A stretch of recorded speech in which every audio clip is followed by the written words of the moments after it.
krisis, ya, krisis kesehatan, krisis ekonomi dalam pandemi COVID ini. Investasi yang cerdas, investasi agar bisa mendorong maju di harian. Jadi sebagai kepentingan di sini juga di Masjid Paripurna ada Menteri Daya. Ini juga ada memulai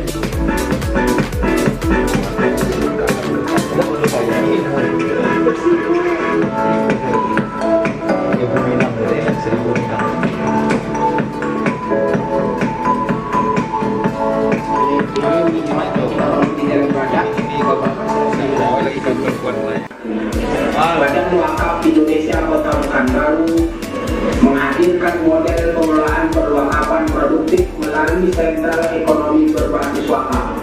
Wakaf yang kita sebut ada sedekah namanya, ada hibah namanya, ada hadiah namanya, ada wasiat, ada waris. Sedekah itu dibagi, ada sedekah sunat itu disebut dengan infak selama ini, kasih uang 1.000, uang 2.000. Sedekah wajib itu zakat. Sedekah wajib itu zakat. Jadi orang-orang tertentu mengeluarkan harta-harta tertentu, diterima oleh orang-orang tertentu, diberikan pada waktu-waktu tertentu. Zakat fitrah itu kan tertentu diberikan. Yang menerima juga ditentukan, itu namanya sedekah wajib. Lalu ada namanya sedekah jariyah. Nah, sedekah jariyah itu yang disebut dengan wakaf.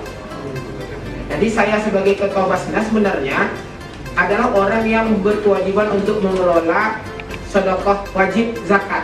Nah, sebagai ketua BWI itu mengelola sedekah jariyah. Itu takkan habis-habis pahalanya selagi barang itu ada. Jadi kalau kita bersedekah jariyah wakaf, selagi ada harta itu, maka dia mengalirlah pahalanya.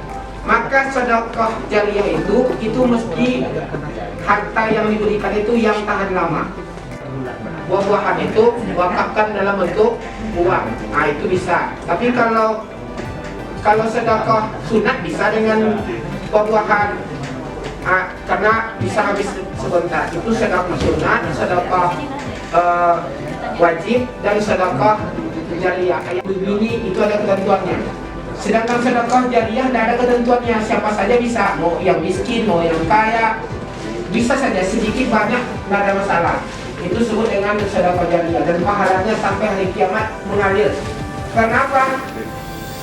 Karena kewajiban yang menerima sedekah jariyah itu mempertahankan harta itu sampai kiamat.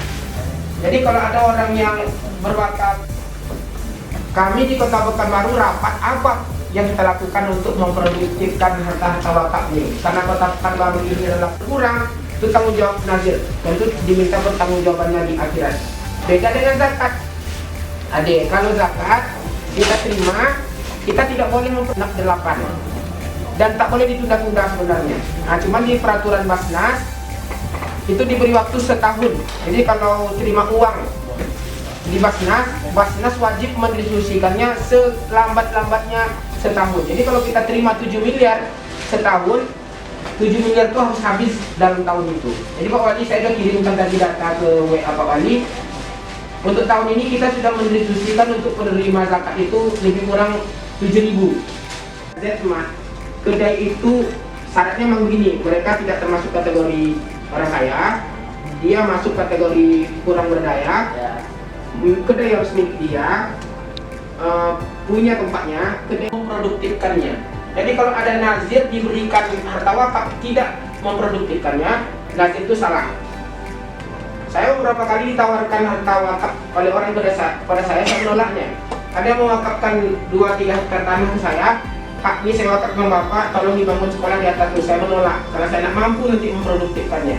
Ada yang bahkan 12 hektar berikan ke saya untuk diproduktifkan. Saya nggak sanggup kasih ke situ. Karena menjadi kewajiban saya kalau menerima harta wakaf itu ada peruntukan 8 orang, nggak bisa keluar dari itu. Maka wakaf ini hebat nih. Jadi kalau seandainya Indonesia sekarang membuat gerakan wakaf itu luar biasa membantu pemerintah.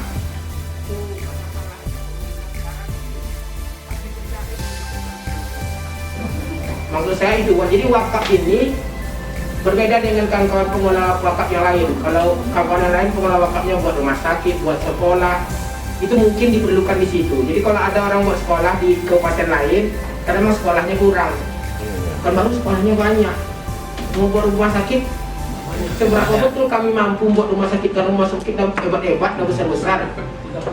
Apalagi yang kurang di Pekanbaru ini, kecuali kita ingin menguasai pasar. Jadi bersama SPM nanti kita kuasai dengan dinas koperasi.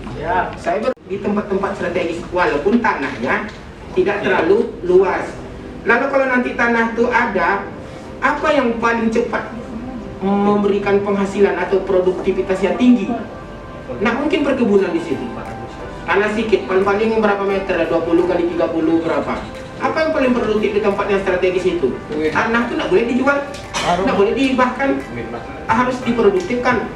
Rapat kami bersama di BW itu, kita buat kedai di situ, kita buat usaha di situ, sehingga nanti maju. Asal kurang-kurangnya cepat-cepatlah tuh Pak kemana? Papua itu dibuat gedung-gedung barunya masih.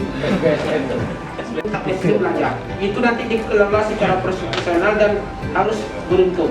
Keuntungannya itulah nanti yang akan dimanfaatkan untuk pengembangan UMKM, membantu dan segala macamnya dari bisnis itu. Jadi harus bisnis dikelola secara profesional, harus menguntungkan.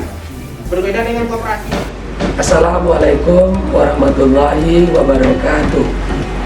Dalam rangka menyukseskan Gerakan Indonesia Berwakaf, Provinsi Berwakaf, dan Pekanbaru Berwakaf, saya mewakafkan 3 bulan gaji saya ke depan. Dan saya juga mengajak kepada seluruh jajaran pemerintah Kota Pekanbaru, ASN dan juga non-ASN, untuk mari kita berwakaf secara cerdas, kita berinvestasi untuk dunia dan akhirat kita. Bagi yang TL, kami menyarankan minimal 50.000, ASN minimal 100.000.